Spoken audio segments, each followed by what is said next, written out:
The Altarian flagship trembled like a dying animal. Fire erupted from broken panels as another blast from the enemy hit the ship. Admiral Zekthar held onto his command chair with all four of his arms. He wiped purple blood from his face and looked at the big screen showing what was left of his once great fleet.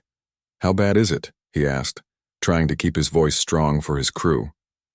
His second-in-command, Officer Krell, looked up from his screen. His skin had turned a pale blue from fear. "Very bad, Admiral. Shields almost gone. More than half our ships destroyed. The rest are badly damaged." Zekthar stared at the battle map. The enemy ships, the Chronosians, had pushed them back to their last safe place, the Rigel system. For 30 years, the Alliance of Free Worlds had fought against these monsters. For 30 years, they had watched their worlds fall one by one to these living machine creatures that all shared one mind. "We have lost this war," Zekthar thought, as he watched another friendly ship explode in a ball of fire. The bridge of the ship was chaos. Crew members ran from station to station. Some helped the wounded. Others tried to fix broken equipment. The air smelled of burned metal and fear. Suddenly, a young officer at the communications desk jumped up. "Admiral, we're getting a message. It's not from our ships, and it's not from the Chronosians either." Zekthar frowned. Who else could be? Out here in this remote part of space? "Show me," he ordered. The big screen flickered. The image of a strange being appeared. It had only 2 eyes, not 4 or 6 like most species. It had no scales, no fur, and no armor on its pink skin. It looked weak and soft. "This is Captain Alan Wright of the United Earthship Defender," the strange being said in a calm voice. "We picked up your emergency call. Stay where you are. Help is coming." Zekthar's 4 eyes blinked rapidly in surprise. "Who are you? What kind of beings are you?" The alien's face changed, its mouth curving up at the edges. "We are humans, and we came to help you." The screen went black as another explosion rocked the ship. A support beam crashed down, narrowly missing Zekthar's head. "Humans?" Zekthar turned to Krell. "Have you ever heard of these humans?" Krell opened his mouth to answer but stopped. His eyes grew wide as he stared at the battle map. "Admiral, look." At the edge of the star system, strange holes appeared in space itself.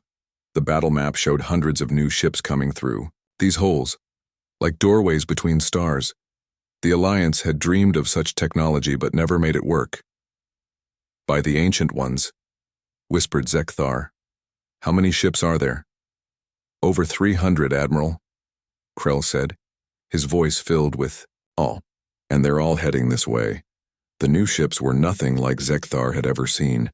Alliance ships were beautiful, with smooth curves and glowing blue engines. Chronosian ships looked like giant insects, part machine and part living thing. But these human ships were different. They were blocky, gray, and covered with guns and missile launchers. They looked like they were built for one purpose only: war. "The human ships are forming attack groups," reported the tactical officer. "They're moving to engage the Chronosian fleet." Zekthar watched as the human fleet split into perfect formation. It was like watching a dance, but one with deadly purpose. The lead ships, massive, heavy vessels, moved toward the front of the Chronosian line. Smaller, faster ships spread out to the sides. "They know what they're doing," Zekthar said softly. "These humans have fought wars before." The first shots from the human ships lit up space like new stars being born. The weapons fired beams of energy that Zekthar had never seen before. Not the blue plasma of Alliance weapons or the green acid-like beams of the Chronosians. These were bright white, and they cut through Chronosian shields like they weren't even there. "Impossible," gasped Krell. "The Chronosian shields are failing." The Chronosian ships began to turn, trying to regroup. For the first time in the long war, Zekthar saw something new in the enemy's movements. Confusion, perhaps even fear. A message came through on the Alliance emergency channel. It was Captain Wright again. "Admiral Zekthar, this is Captain Wright. My fleet will engage the main enemy force. Can your remaining ships still fight?"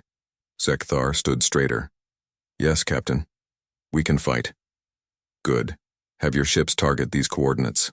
The human sent battle plans to Zekthar's screen. Together, we can break their line. As Zekthar gave orders to his remaining ships, he felt something he hadn't felt in years. Hope. The bridge crew felt it too.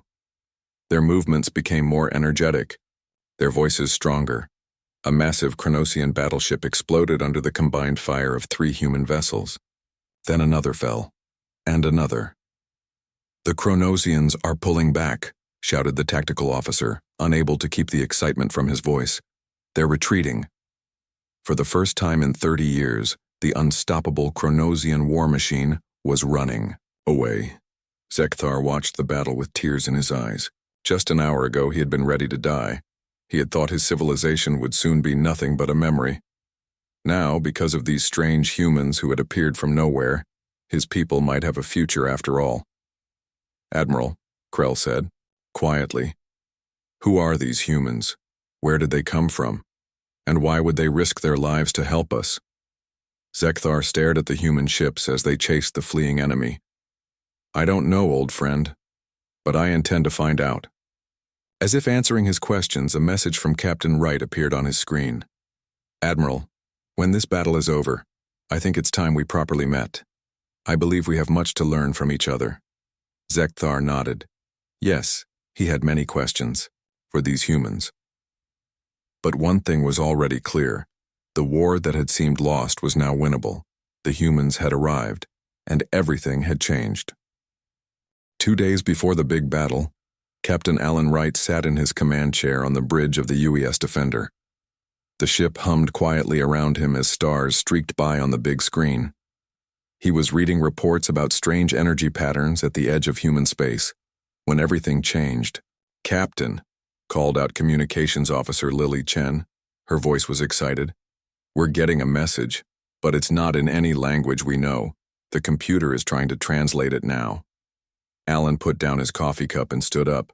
He straightened, his dark blue uniform with its silver Earth symbol. The Defender was the best ship in Earth's space fleet. Humans had only figured out how to travel faster than light 15 years ago, but they had built many ships since then. "Got it," Lily said after a minute. "It's a call for help from something called the Alliance of Free Worlds. They're asking for military help against an enemy called the Chronosian Empire." Alan rubbed his chin. "Where is the message coming from?" "About 20 light years from here, sir.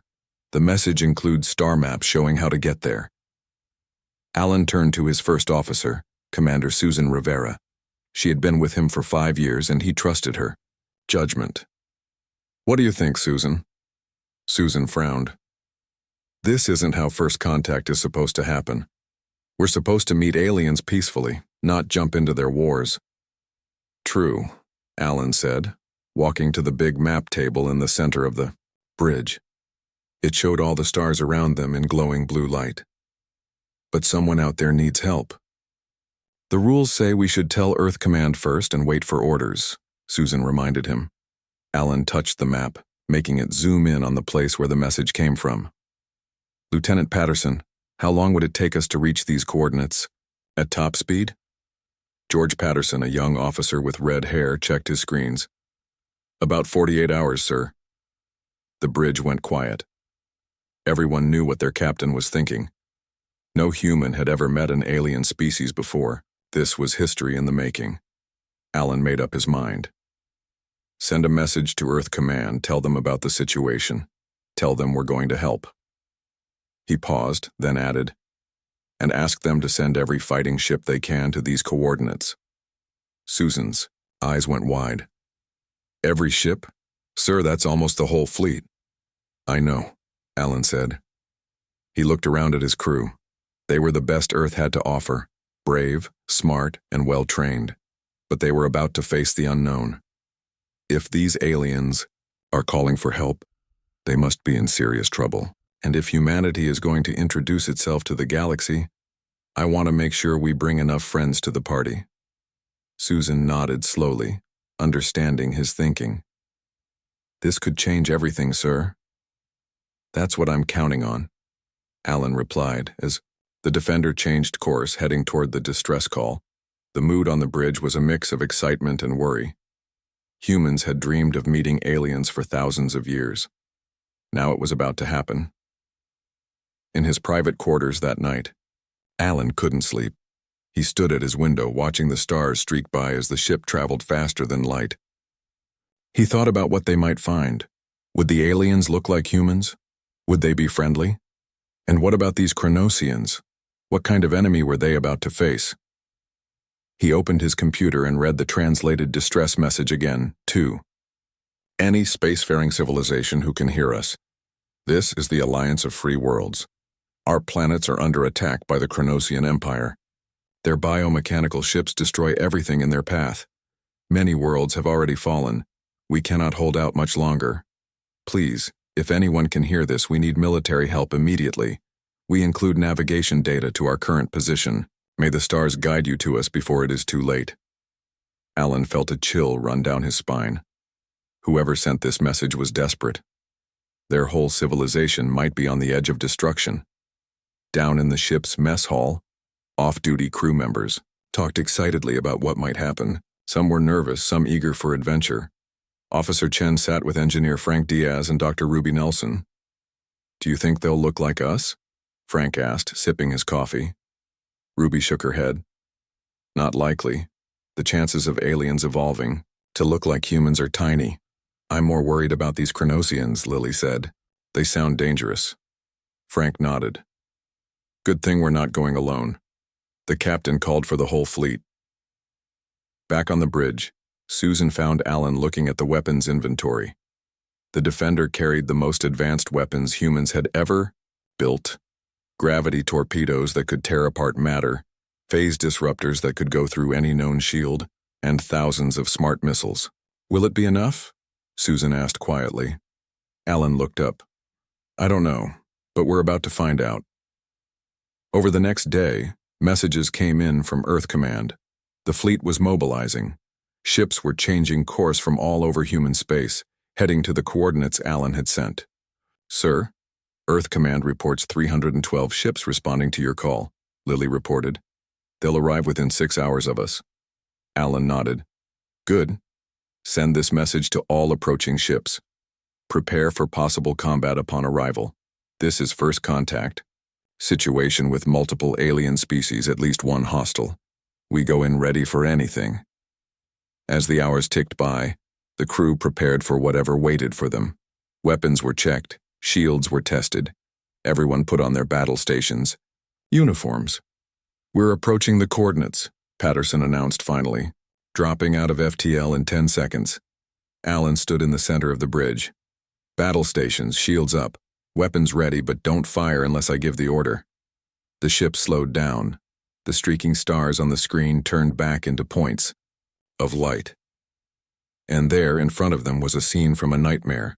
Hundreds of ships were locked in battle. Strange insect-like vessels with green glowing weapons were attacking sleeker ships with blue engines. The blue ships were losing badly. Many were already destroyed, floating as broken pieces in space. "My God," whispered Susan. Alan stepped forward. "Scan both fleets. I want to know what we're dealing with." As the computer analyzed the alien ships, Alan made another decision. One that would change the history of 3 civilizations forever. "Open a channel to the blue ships," he ordered. "Let's introduce ourselves." The Chronosian ships didn't know what hit them. The human fleet arrived with weapons that none of the aliens had ever seen before. Their ships fired strange weapons that made small black holes, tearing apart the enemy vessels from the inside. They also used special beams that went right through the Chronosian shields like they weren't even there. On his damaged ship, Admiral Zekthar watched in amazement. The human ships moved together perfectly, like they had practiced this battle 1,000 times. They did things with their big ships that his best pilots couldn't do with small fighters. "The humans want to talk to us again, Admiral," said his communications officer. The big screen lit up, showing Captain Alan Wright. Behind him, humans were running around, working at different stations on their bridge. "Admiral, we've broken through their front line," Alan said. His face was calm, but his eyes were sharp and focused. "But we need information. Our scans show their ships are part living thing and part machine. What can you tell us about their weak spots?" Zekthar quickly told the humans what his people had learned through years of painful fighting. The Chronosian ships are all controlled by one main ship, a command ship that tells all the others what to do. If you destroy that ship, the others will be confused and won't know what to do. Alan nodded. I understand. We've spotted a very large ship in the center of their fleet. Is that the one? Yes, Zekthar said. But it has many protections. We've never been able to get close enough to attack it. A smile spread across Alan's face. We've got something that might help with that. Stand by. When the screen went dark, Zekthar turned back to look at the battle. The human fleet was changing, its shape forming a pointed arrow with the biggest ship, the Defender, at the front. What are they doing? Asked Krell, his second in command. Before Zekthar could answer, the human ship suddenly shot forward, moving much faster than before. They punched through the wall of Chronosian ships like a bullet through paper. They're going straight for the command ship, Zekthar realized out loud. Get our ships moving, we need to help them. The few Alliance ships that could still fight followed the humans' lead. Together, they pushed toward the heart of the Chronosian fleet. On the Defender's bridge, Alan held tight to his chair as the ship shook around him. How are our shields holding? At 80%, Susan answered. But they won't last long if all the enemy ships start shooting at us. They don't need to last that long, Alan said with determination. Weapons, aim at the center part of that big command ship. Fire everything we've got when we're close enough. As the Defender got closer to the Chronosian command ship, the enemy vessels swarmed around it like angry bees protecting their queen. They fired their green beams at the human ships, but the Earth vessels had special shields that changed frequency every few seconds, making them hard to hit. Fire now, Alan ordered. The Defender's main guns lit up space with blinding light. First came the gravity torpedoes. They didn't explode like normal bombs. Instead, they created small black holes that pulled at the command ship's shields, making them stretch and weaken. Then came the phase disruptors, beams of energy that went right through what was left of the shields to hit the living heart of the Chronosian ship. The massive command ship began to shake. Blue lightning danced across its surface as its systems started to fail. Direct hit on their main brain, shouted the weapons officer. It's breaking down. Alan opened a channel to all human ships. Everyone fire at the command ship. Don't stop until it's destroyed. All the human and Alliance ships fired at once. Their combined attack was too much for the damaged command ship. With a flash that lit up the whole battlefield, the giant vessel exploded. Almost immediately, the rest of the Chronosian ships began to move strangely. Some spun in circles. Others stopped moving completely. A few even started shooting at other Chronosian ships. It worked, Susan said with a smile. Without the command ship, they don't know what to do. Alan nodded, watching as the enemy fleet fell into chaos. Tell all ships to attack. Don't let them regroup. The human fleet spread out, hunting down the confused Chronosian ships. The remaining Alliance vessels joined them. For the first time in 30 years, the Chronosians were running away. After the battle, Zekthar's ship pulled alongside the Defender. Using video screens, the two commanders spoke face to face. Captain Wright, Zekthar said, his voice filled with emotion. I don't know how to thank you. You saved not just my ship, but possibly my entire civilization. Alan gave a small bow. We're glad we could help, Admiral. But this was just one battle.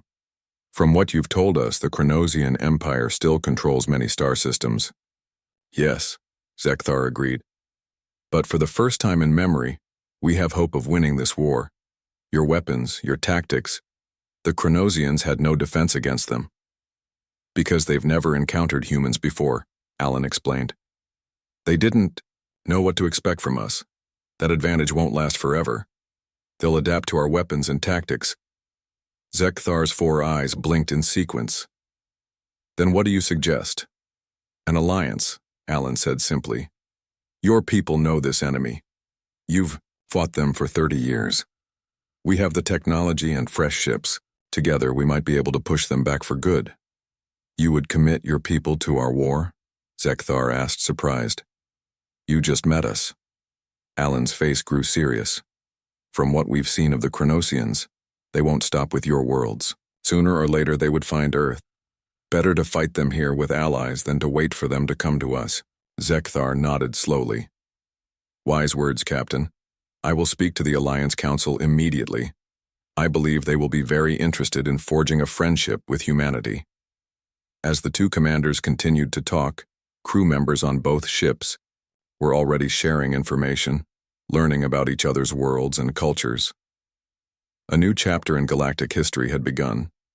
The war that had seemed lost was now winnable, and it was all because the humans had arrived. The Great Hall on the Altarian homeworld had never seen creatures like humans before. The room was huge, with tall curved walls covered in strange writing that told the story of 1,000 worlds. Today, history was being made again as humans, and aliens came together to form a new friendship. Admiral Zekthar stood at the speaker's platform, looking out at the crowd. Leaders from 17 different alien species sat in rows. They all looked different. Some had scales, some had fur, some had 4 arms or 6 eyes or skin that glowed in the dark, but all of them were united because they had fought against the same enemy. 3 days ago, we were about to lose everything, Zekthar began, his voice echoing in the large room. Our ships were being destroyed. Our worlds were falling one by one. Our hope was gone. He turned and pointed to the human delegation. Then the humans arrived. Captain Alan Wright and Ambassador Nancy Garcia sat calmly among all the strange aliens. They were the only humans in the room, but they didn't seem scared or nervous.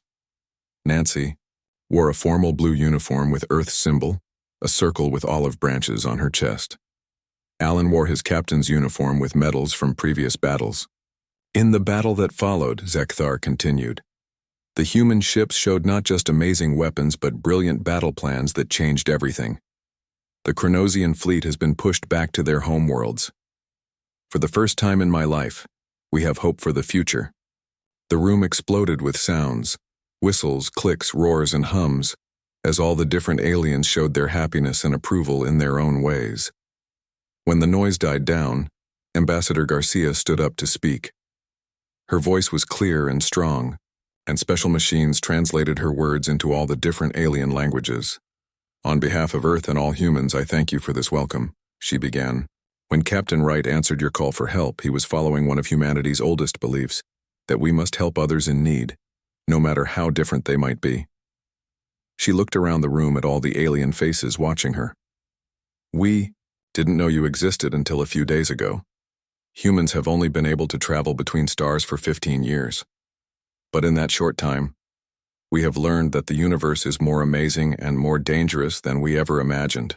The Chronosians are a threat not just to your worlds, but to all life that values freedom.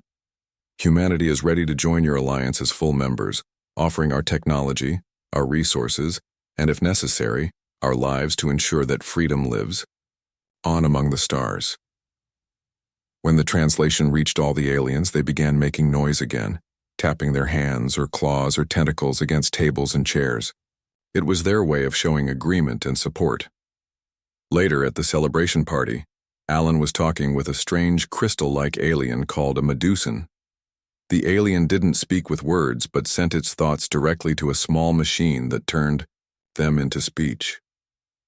Your species fights very well, the Medusan said through its translator, but you show no signs of being changed by science or having machine parts like many advanced species do.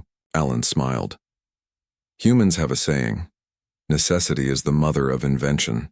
Throughout our history, we've had to solve problems with new ideas rather than by changing our bodies. Interesting, the Medusan replied. And a bit worrying. The Chronosians will learn how to fight against your current weapons. What will you do then? We'll adapt faster, Alan said confidently. It's what humans do best. Across the room, Ambassador Garcia was talking with the Altarian High Leader. The Alliance Council has voted to make Earth a full member right away, the High Leader told her. His 4 eyes blinked one after another in a pattern that showed respect. Never before has a new species been accepted so quickly, but your help in the war has earned humans a place of honor. Nancy nodded gratefully. We appreciate your trust, but I should warn you, humans can be complicated friends. How so? The High Leader asked. We argue with each other all the time. We question authority. We don't always follow traditions." Nancy smiled a little. "But when faced with a common enemy, we unite with a strength that has surprised even ourselves throughout our history." The High Leader's eyes blinked in a pattern that showed amusement. "Perhaps that is exactly what the Alliance needs. We have become too set in our ways, too predictable. The Chronosians use that against us. But you humans—" The High Leader pointed to the stars visible through the glass ceiling above them. "You have brought something new to our fight. Something the enemy doesn't understand." "And what's that?" Nancy asked. "Hope," the High Leader replied simply.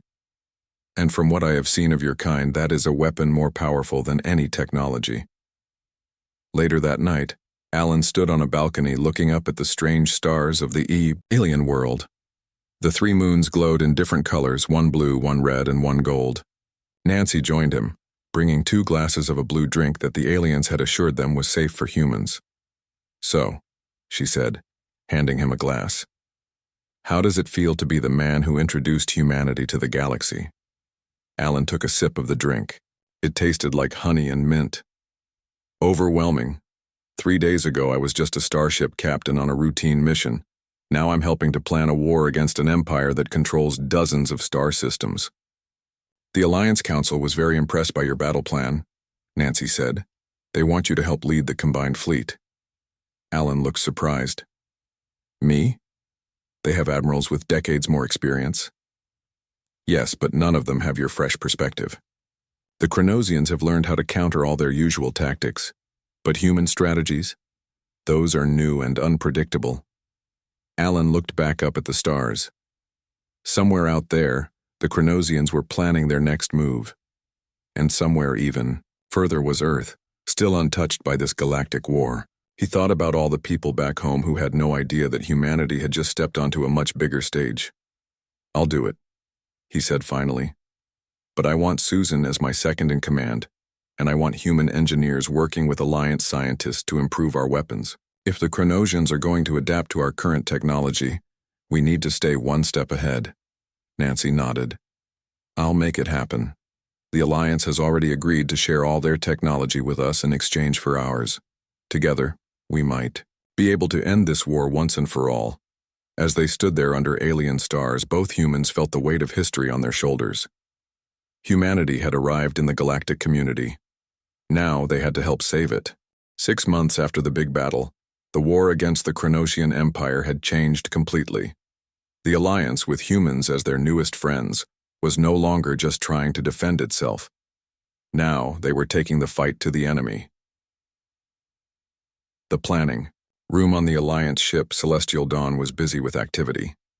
Hologram maps showed fleets moving across star systems. Officers from many different alien species worked together, planning the biggest military operation in the history of the galaxy. Admiral Zekthar and Fleet Commander Alan Wright, who had been promoted for his success in battle, stood at the main table looking at a glowing map of the Chronosian home system. "Their outer defenses are very strong," Zekthar said, pointing at the rings of weapon platforms and minefields around the Chronosian homeworld. "And they have at least 3 large battle groups protecting the planet." Alan studied the map carefully. "Most military leaders would say we should attack slowly from a distance, wearing down their defenses over time." "But you think differently," Zekthar said, knowing his human friend's mind by now. "The Chronosians learn and adapt quickly. The longer we wait, the more time they have to study our weapons and come up with ways to defend against them." Alan moved, his hand through the hologram, highlighting a specific path to the planet. "I think we should make a direct, fast attack right here." Zekthar's 4 eyes widened in surprise. "Through their strongest defenses? We would lose many ships." "Not necessarily," Alan replied. He waved to a human woman waiting nearby. "This is Dr. Kelly Bishop, our chief alien biologist." Dr. Bishop stepped forward. She had been studying Chronosian bodies and minds for months. "We've learned a lot about how Chronosians work. Their hive mind, the way all of them share one big brain, uses quantum connections, letting them talk to each other instantly across space. It's their biggest strength, but it might also be their biggest weakness." She touched the hologram, bringing up an image of a complex molecule. This is a special chemical we've created. It copies the Chronosian's own brain signals but adds a disruption pattern. A poison? Zekthar asked, sounding worried. Not exactly, Kelly explained.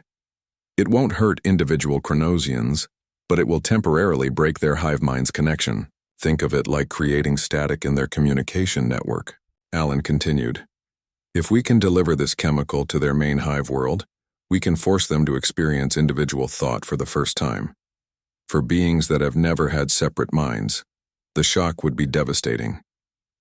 How would you get such a chemical through their defenses? Zekthar asked. Alan's face grew serious.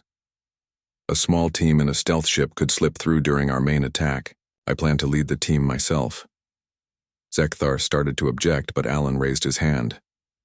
This mission needs human thinking and adaptability. The Chronosians have never encountered our thought patterns before. That's why they've had trouble predicting what we'll do. After much argument, the plan was approved. The Alliance gathered its forces, and 3 weeks later, the attack began. The battle was unlike anything the galaxy had ever seen. Alliance ships moved in strange, random patterns designed by human game experts to confuse the Chronosian prediction computers. Meanwhile, Alan's stealth team, consisting of himself, Dr. Bishop, and specialists from 3 other Alliance species, slipped through the chaos toward the heart of the Chronosian Empire. Their ship, the Shadow, was a marvel of human and Alliance technology, designed to be almost invisible with biological parts that made it look like a Chronosian ship when scanned. As they approached the central hive world, Dr. Bishop checked her instruments nervously. The air on the planet is just as we expected. The chemical should spread effectively once we release it into their air system. Alan nodded, guiding the Shadow through a field of orbital defenses. We'll only get one chance at this. Everyone ready? The team confirmed they were ready as the ship descended toward the massive structures that housed the physical brain of the Chronosian hive mind, a biological supercomputer covering hundreds of square miles. Landing in a maintenance area, the team moved quickly, taking out the few individual Chronosians they met. These weren't warriors but worker drones not prepared for close fighting against determined intruders. They reached the central air system hub, and Dr. Bishop prepared the device to release the chemical. Once this starts, we'll have about 10 minutes before the chemical reaches the primary brain clusters. After that, we'll see if your theory is right. Alan finished. He helped secure the device, then signaled the team to head back to the ship. They were halfway back to the Shadow when alarms began to sound throughout the facility. The Chronosians had detected them. Move, Alan ordered as warrior drones converged on their position. The team fought their way back to the ship, taking some injuries but making it aboard. As the Shadow took off, the first signs of the chemical's effect became visible. Across the massive complex, Chronosian drones began moving strangely.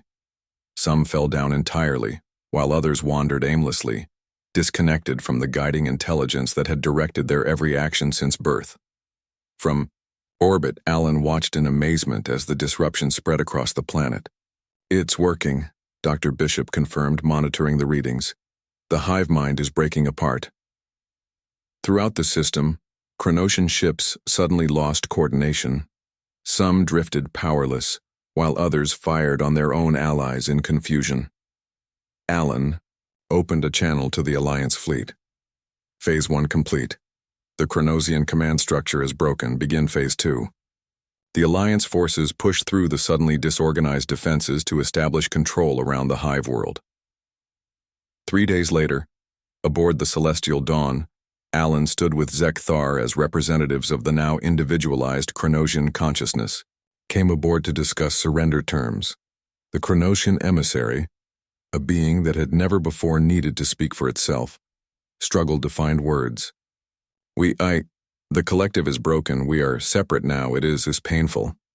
It's called individuality, Alan explained gently. Each of you now has the freedom to think independently, to make your own choices. We do not understand a choice, the emissary admitted.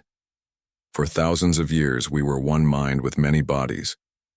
Now we are many minds, lost and afraid. Zekthar stepped forward. The Alliance does not seek your destruction but your transformation.